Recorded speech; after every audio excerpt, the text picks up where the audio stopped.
Hello, Why I Stay family. And this day is the launch of a new series that I'm doing called Listen In. As I was sharing on Instagram, I started getting a lot of antagonism, I think I would say. For me, it really was heavy and I just didn't know what to do with it. And as I prayed, I felt my heart changing and I was able to see the people commenting more than just a comment on my thread, but like people who came from a place of, I think, wanting to reach out to a community that they used to be so much a part of. And I know the story is going to be different for everybody, but what it made me think of is that I need to be better at holding space for other people's narratives and their stories, their journeys that don't look anything like mine. Just talking to people and trying to make these connections, rebuild families, rebuild communities, trying to bring members and former members together in a place where we can coexist peacefully and be each other's advocates, because I just really think that's what Jesus would do. I think he would sit and he would listen. And because I'm so abysmal at listening without trying to interject and fix. I thought maybe some of these lovely souls would come on here and help me learn how to be a better listener. And so the point of these listen in episodes are not to have me convince Mitch, who we have here today, or for Mitch to convince me. We're really not talking about the whys of why they have left the Church of Jesus Christ of Latter-day Saints, but more of the experience, the feelings, the process, and really connecting on an emotional and empathetic level so that we can understand each other and see each other for humans who act with integrity, even though we might have come to different conclusions about things. And so that's the point, is to learn to hold empathy and understand their stories while also staying true to the one that we've experienced for ourselves. So today we're going to be talking. I'm going to be asking Mitch about his experience. I might be stopping every once in a while and talking through the feelings that I'm having in my heart and letting Mitch coach me a little bit through what might be better to say or not to say, right? And I'm really excited about this. And Mitch, you are the perfect person. Let's introduce you really quick. Mitch Crosgrove is the perfect person to have on this episode, this first listen-in episode, because he has a podcast that is on pause right now, right? Is it on pause? It's on pause right now. Life's just too busy right now. It will be a couple more years, but I do want to pick it back up. So it's called Latter-day Saint Bridge Builders. Is that correct? Latter-day Bridge Builders. Latter-day, okay, yeah, of course. I didn't want too many syllables in there. And, but anyway. Latter-day Bridge Builders, still very catchy, very cool, where he does have a few episodes up already. So, Mitch, do you have anything to add after my long intro that I'll probably edit some of, but do you have anything to add on your end? Like I said to you before we started, this is the Why I Stay podcast. This is your space. I'm not here to say why you should leave or anything like that. I'm not going to be bringing up like specifics about my issues with the church or criticisms specifically, maybe on like very high, broad, general level, but nothing to delve deep. I don't want to like be the testimony breaker or anything like that, if that makes sense. So yeah, this is your space. I want to respect that. Thank you. And I mean, I do want to let you be authentic to your journey, but then we're in this delicate space of trying to preserve the faith of the people who have come here for this purpose for my podcast, but also to honor and really just listen to your journey. So thank you for doing that. And we're just going to work together on that balance and see where it goes, see where it leads us. Okay, listeners, before we begin with Mitch, I wanted to just read the scripture that I came across in James, the book of James. It's James 1:19. And it says, "Wherefore, my beloved brethren, let every man be swift to hear, slow to speak, slow to wrath." And that's what I'm hoping today. And that's what I'm working for myself, because I've seen this in myself before and I'm trying to change. So let's be swift to hear, slow to speak, slow to wrath. Okay. I like that. Thank you. Yeah, of course. Yeah. All right, Mitch, are you ready for the rapid fire get to know you questions? Let's do it. So listeners, we do this for every normal episode. We're going to do it for the listen in episodes with members and former members. So here we go. Mitch, how old are you? I just turned 30 a couple months ago. Happy birthday to you. Do you have any nicknames? Technically, my full name is Mitchell, so Mitch is fine. Back in the day in college, some people would call me Cross, but not so much anymore. What state do you live in? I'm in Utah. What's your favorite food? Give me a good hamburger. That's all I need. Okay. What is your current hobby? When I have time, I play some video games, rock climbing, hang out with my wife and some friends and stuff. So, Cool. Rock climbing is pretty cool. yeah. What is a controversial opinion that you hold? Like everybody loves Crocs, but you hate them. I might get some hate for this, but I think Taylor Swift might be a little bit overrated. Like, don't get me wrong, she's not terrible. I don't think I'm not saying that. She's a good artist, but I don't see the huge amount of hype, if that makes sense. Yeah, maybe you and I were just born in the wrong generation, but I kind of agree Maybe. with you. I think she's a fantastic businesswoman. I will give her that. That's good. She Yeah. does know how to run herself as a business. So, but yeah, love it. What is your biggest dream? Right now it's to graduate. I'm in pharmacy school right now, so I want to become a pharmacist. Awesome. And this is the last question I've got for you. What is something about you that is the same now as it was when you were in high school? I think I've always been kind of like a nuanced person in a lot of ways. Like polarizing ideas, ideologies have never really sat well with me, really since high school, and I think I'm still that way. So, Still that way. yeah. Beautiful. Okay, so these are our discussion questions.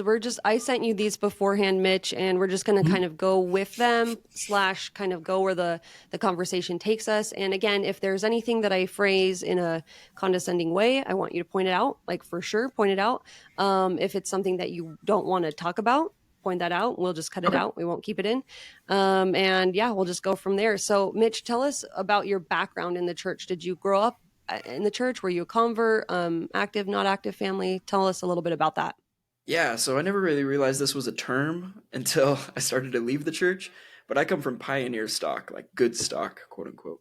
Hmm. I'm a direct descendant of Brigham Young on my dad's side, and I'm a first cousin to Joseph Smith on my mom's side. So literally, my whole lineage goes back Wow. to the foundations of the church. Wow. Yeah. And so you guys going to church every week? Did you attend your activities and scout camps and things like that? Yeah, for sure. As an adolescent child, my parents both kind of came from maybe not like the traditional LDS family. Not to get too much into their stories, but my dad, his parents didn't get sealed until my dad was about 11 or 12. Mm-hmm. So they were inactive for most of his childhood. And then my mom, half of her family members are not members of the church. The other half kind of still are. So differences in views from her Yeah. side. So, but I think both of them came together and saw that the church was something that really helped them in their lives. And so that's what they taught me and my two younger siblings. Yeah. I feel like these are things we just kind of want to know to see like the buildup of your story. So Sure. where do you currently fall? I call this on the LDS spectrum. So like examples would be former member with records removed, non-believing but still active member, things like that. So where would you put yourself? Yeah, I would say I don't believe in the truth claims of the church anymore. And I'm officially no longer a member. I removed my records about 18 months ago. Mm-hmm. And did you mentioned to me before you no longer believe in God? Would you call yourself an atheist? Atheist, agnostic, it's kind of like a back and forth kind of thing. I'm not so much like a preachy atheist, saying like, oh, you're stupid for believing in God or anything like that. At the end of the day, I think none of us actually truly know. So We that all would say put you more on the on the agnostic agnostic side. side. So, yeah. Okay. But at the same Okay. time, I don't believe in like a personal God either. So, Mm-hmm. a little bit of both. Okay. Yeah. And then, so tell me about, can you pinpoint when you started to have a faith transition? Like how old were you? Where were you at the time? Were you in school, career? And what did that feel like? Sure. I think like most people, faith and belief kind of goes in waves up and down, right? So growing up in the church, I always felt very spiritual. I always felt like I had a very good connection to what I was taught was the Holy Ghost, right? And that was something that, my mom tells me stories of even as like a 4-year-old, 3-year-old kid, like we said a prayer because I lost a toy. And I described something like springs in my head, kind of this like tingly sensation that I recognized as the spirit and felt that throughout my entire life. In high school, post high school, I kind of wavered in belief with God, but not so much in the sense that I do like now. It wasn't like I don't believe in God at all. It was just kind of like, where are you? Are you there? Do you care about me? Kind of feelings. Just a very dark time in my life. So I actually didn't serve a mission until I was Can 12. I ask Oh yeah, why? yeah. So like a lot of what I've come to find, a lot of male members of the church and a lot of female members as well. As an adolescent, I struggled with pornography, masturbation kind of stuff. To be frank, and I never really felt worthy. And that is a whole conversation. I could talk about that for several hours. But to put it briefly, I guess I could just say that I never really felt like I could fully trust myself, overcome that kind of thing. I would turn to God and get better for a little while and then kind of fall back. And because of that, I couldn't serve a mission when I was 18. My graduating class was the first ones with the age change. My peers were going on their missions right after high school for the first time that this has ever happened, right? For the men at least. And so I went to school for a year and came back and worked for a couple of years and then kind of had a come to Jesus moment in that sense. And really felt like I gained a stronger testimony of God and Jesus Christ. Felt like I could, overcome those difficulties, and I wanted to serve a mission. So I went on a mission at age 22, which is a little bit more unorthodox for our, at least the Utah culture, right? So there was that time in my life, kind of like post graduation to pre-mission, that I wavered in faith, but not like to the extent that I did a couple years ago, with my faith crisis really like, hit the fan. Mm-hmm. And so that first happened December 5th, 2021. Like, I know the exact day, and because it was just so life-changing for me, and just had a very dark night of the soul. Like I said, I won't get into major specifics, but I guess I just had questions and I wasn't sure where to turn. So I turned to God in prayer, and the answer I got back was, it's not true. And those feelings of feeling the Spirit in my life tell me that it was true, and then feeling those exact feelings tell me that it wasn't, was just very confusing for me for a while. And it was a slow exit for sure. Can I ask a quick interjecting question? So, Yeah.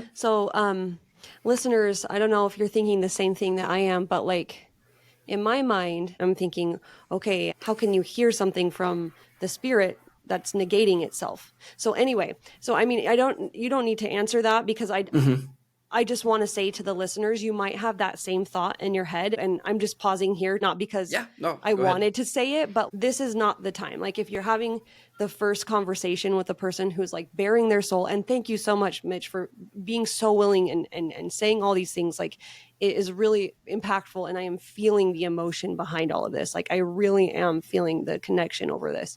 But listeners, like, I have to stop myself from interjecting and trying to argue through like his experience, right? Try and convince him that like the interpretation of his experience isn't the one he was supposed to come to, right? Like, and so even though I just interjected, it's not not to like get into it with me, Mitch, but just to remind myself and the listeners, like, that's not why we're here.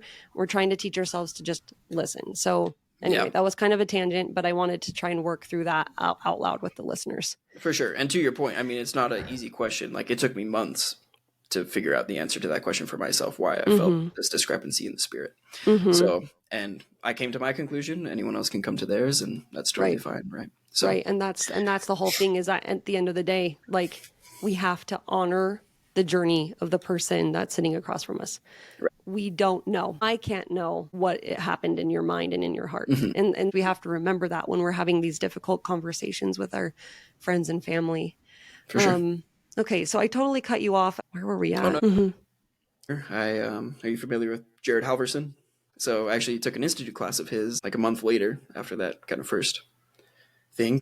He had like this course called Navigating Trials of Faith. So I was like, oh man, this is answer to prayer. Let me take this, and I'll get better. I'll gain my testimony back, at least to a degree. Like, I don't need to gain it all the way back to where I was. And that's kind of his whole spiel that he teaches, is that there's a creation, a fall, and an atonement, where you maybe have like a creation naive level of faith to begin with. Something major happens in your life and you have like this fall, and he believes that people will generally come to this atonement phase where it's kind of like this nuanced view of things and takes the good aspects of both parts.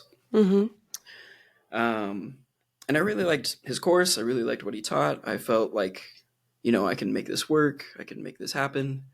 But a month or two after, I kind of discovered some things that really, really upset me. Specifically with the temple, the history of the temple. It was something that I couldn't reconcile. And I think kind of at that point anyways, I was already starting to question things and kind of barely holding on. But that was, there was like 2 shelf breaker moments for me, I guess you could say. And there was other parts of my experience that kind of led up to that.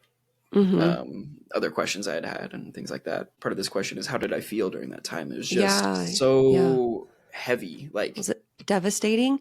crisis is the best word I can use to describe it, right? I think that's why we often use that term, is because Mm-hmm. like my worldview was just crumbling, and what am I left with at the end of that, right? Right. And I just wasn't sure where I would end up. Growing up in the church, I was kind of taught often that the worst place to be was an atheist, an ex-member of the church, an apostate. And I don't know, like that's kind of what I am now in a lot of ways. But I guess in my experience, even though it was very hard to go through that, I'm on a much better side of it now. So another thought that I had when Mitch said that, like the things that he was taught, I found that a lot of people who come and talk to me on Instagram often say things about their church experience and what they learned at church and their upbringing don't align with what I Yeah, was taught. So now's not the time to be like, well, that's not what I was taught, or whoever taught you that is a dummy. Like, yeah.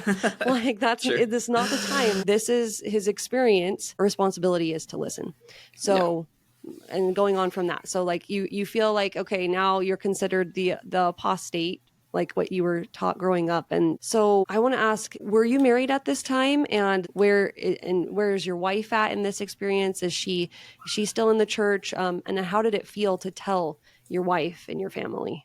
For sure. So I told my wife that night, that night in December when that kind of happened, and it was kind of coincidental.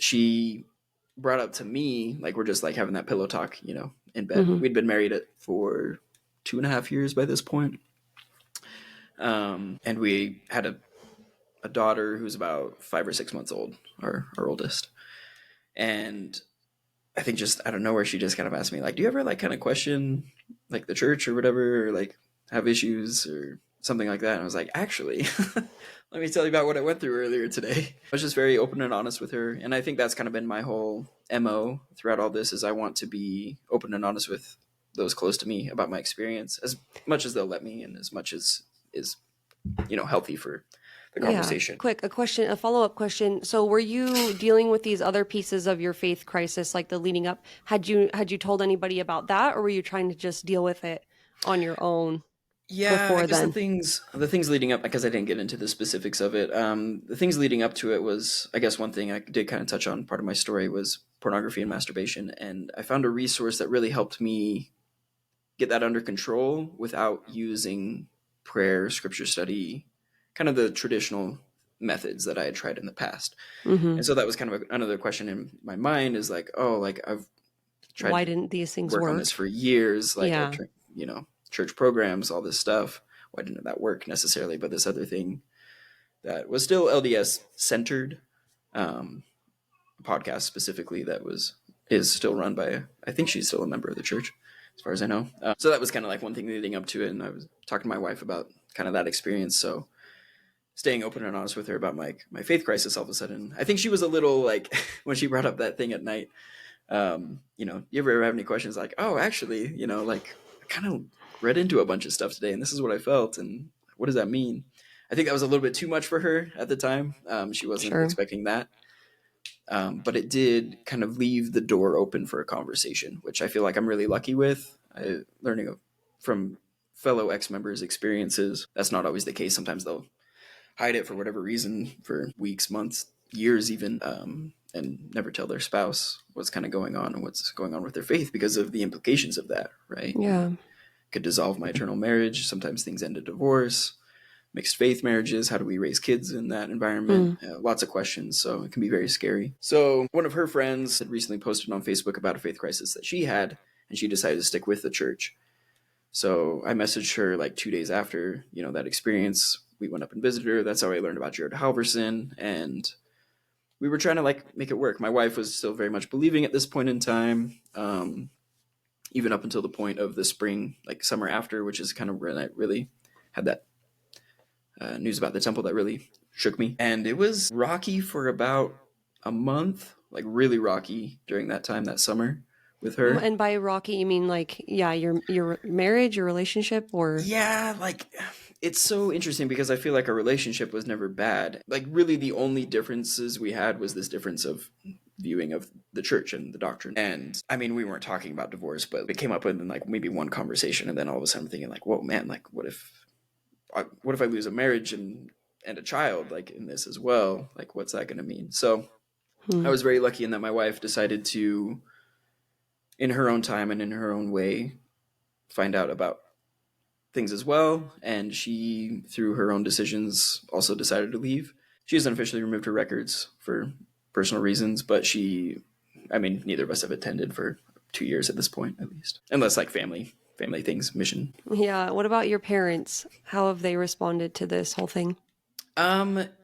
It's been a work in progress for sure. I am the oldest. At the time, I was the only one of my siblings who had served a mission. And I think it was tough for them, and probably still is, just seeing me kind of being at like this one spot with the church and really, working hard, going on a mission at an older age, and being kind of this like very spiritual stalwart person in the church. And then all of a sudden to be where I am today, kind of a night and day difference in a lot of ways. And so we've had a conversation, some of them harder than others, some of them more heated, but overall, I feel like today we have a very good relationship still.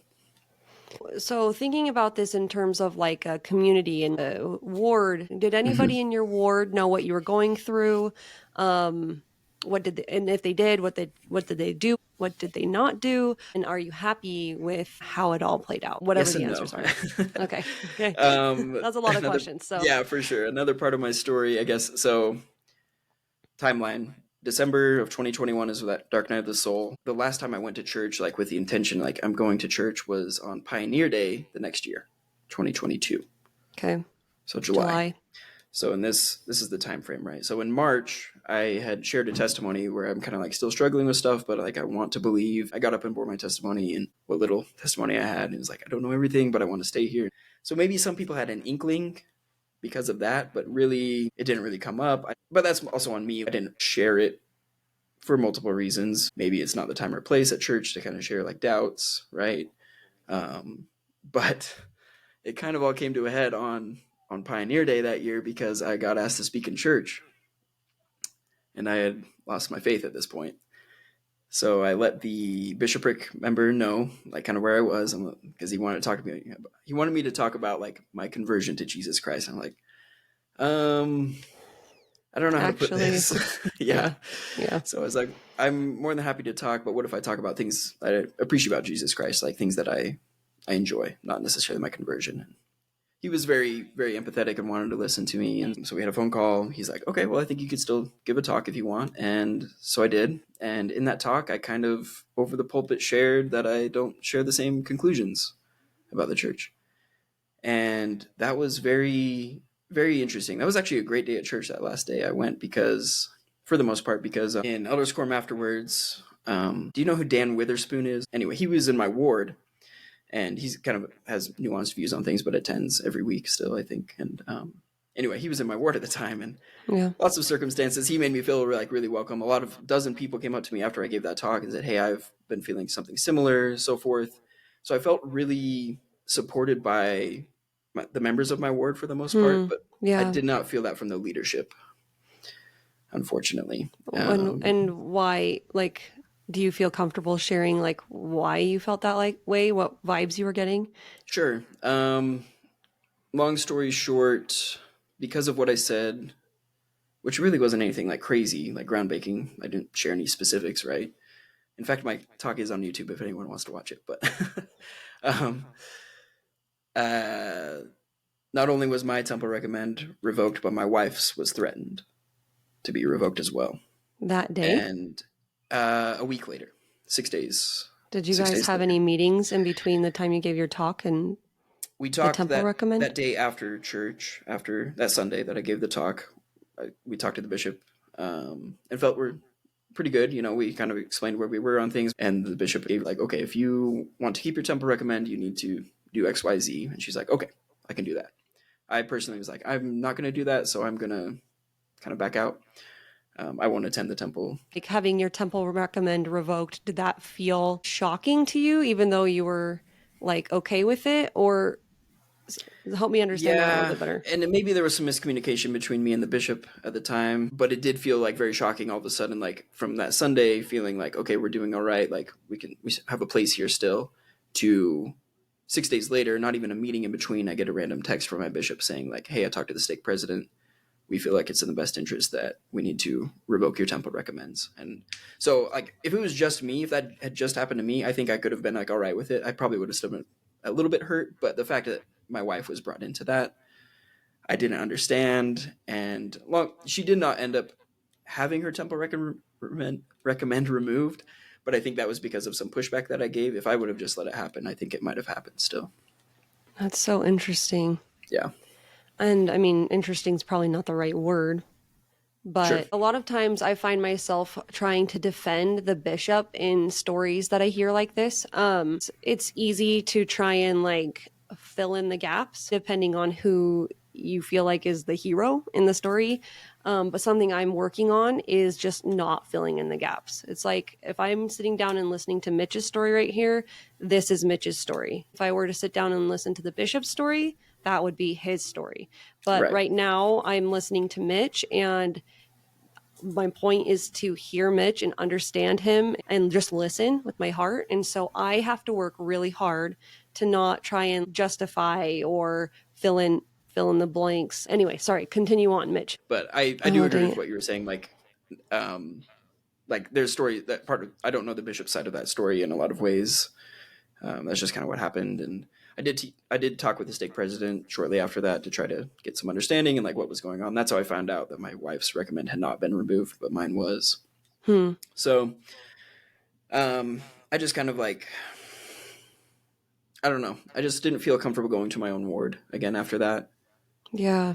And no hate towards this bishop at all. Like, I think he's a great guy. I sent him my resignation letter. Like, personally, like, I still wanted to kind of keep him in touch. And I still even attended another institute class after that to try to work things out and kept him in the loop on stuff. But, yeah, that was just kind of my experience. So I felt really, really good from the ward in general at that time, but the leadership kind of top down was a little bit disconnected. That's so interesting. I really, what I think I'm going to find is that there's not enough training around stuff like this. For sure. We've got agree. professionals who can go in and do like mediation and like crisis moderation type things of like helping people and walking through steps and keeping a level head. I can just imagine myself as a leader being like, oh no, like how is this being received by the ward? And now it's my responsibility to like get up and, you know, denounce everything he just said. And maybe it wasn't even like that you had said anything shocking, but like I could see in a leader's mind, it's starting to catastrophize. Even though you obviously had like a significant good welcome, it's okay, buddy, like we're with you experience from the ward members. From the leadership point of view, I can see it being difficult, but like we need training around this. I think all of us can be better equipped with being very delicate and Christ-like and open in communication so that everyone's feelings are as happy and as peaceful as possible, even though this is a really difficult experience. Was there anything else you wanted to say about that piece? Just like at the time, I was maybe a little bit more angry about things and the way they I would have ended been up. too. Right. Yeah. Looking back on it, I think, you know, things happen. We're all people. We make mistakes. Like you said, I think you brought up a great point that there's really no training about how to deal with a faith crisis. Like, I think, I'm sure most people on the internet in the LDS space have heard about the CES letter. I brought that up to the bishop and he's like, I don't even know what that is. And, oh, really? I mean, to his credit, he's an older gentleman, probably in his 70s or so, but yeah. So it's just kind of like, how do we deal with these things when it's so taboo, maybe is the best way to put it. Yeah. Because we don't want to talk about it because testimonies and lives are at stake and eternal salvation in a way, I think. That's my view on it. Yeah, I also am just, oh, my heart, it just like squeezing because in my mind, I have the hero's complex where I imagine myself to be the person who, oh, if I had just been there, right? Like sure. I could have helped. Like we could have done something to at least make the transition easier or better, or even like kept Mitch and his wife from leaving, you know, like I have that problem.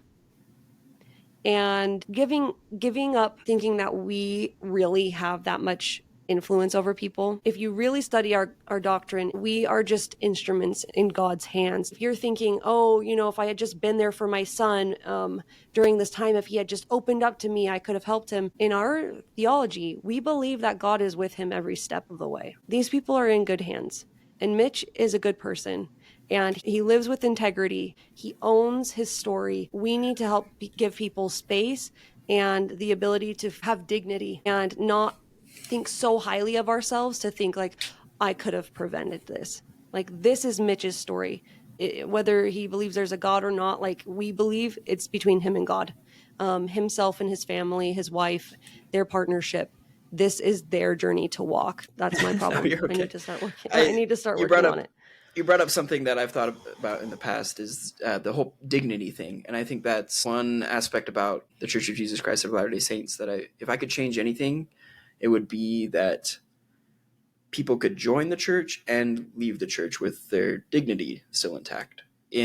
Like, if that makes sense. Like, yes, I've thought about this.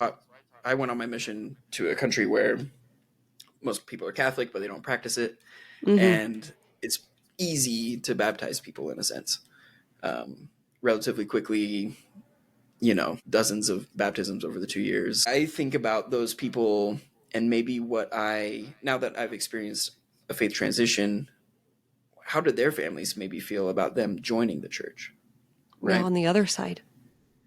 Yeah, on the other side of that. And maybe we could hold a little bit more space for those families that have now lost their family member. Yeah, lost, right? Right. Because it feels like Mormonism is often seen as a bad thing among a lot of Christian sects, right? Mm-hmm. And so on the flip side of that, I comparatively took a lot longer time to leave the church than some people did to join it. And yet I still kind of feel this way. And I know not everybody feels this way about me, but it's kind of like the voices I paint in other people's heads is like, oh, he's a covenant breaker. He's deceived by Satan. He's insert whatever cliche you will that we may have heard, we may not have heard, but I just think it's unfortunate that sometimes people can't step away and people respect that decision. And I understand why the theology of eternal families is like something that plays into that, and no empty chairs. Sometimes people talk about that in their families. They don't want any empty chairs in heaven or celestial kingdom. Different views. There's all kinds of stuff. But when you said that, and I mean, this is a slap in the face to me, because what you just said, I've had those thoughts. Like, I will just be honest with you. Like, I've had those thoughts about my own friends and family. They're listening to Satan. They're not listening to the Spirit. They're breaking the covenants. They promised, they promised. To me, like, I can't, because I have not had your experience, I don't understand at that level. You know what I mean? And I don't need to go there. I just need to meet you at this spot of like agreeing that this is your experience.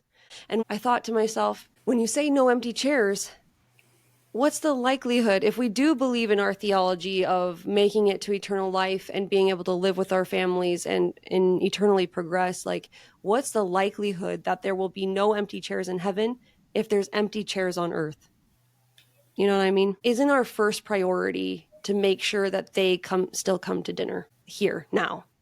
Yeah. Like, isn't our first priority to help them feel loved? They know what we're thinking about them. They were there. They were doing the same thing. They know they know how disappointed we must feel.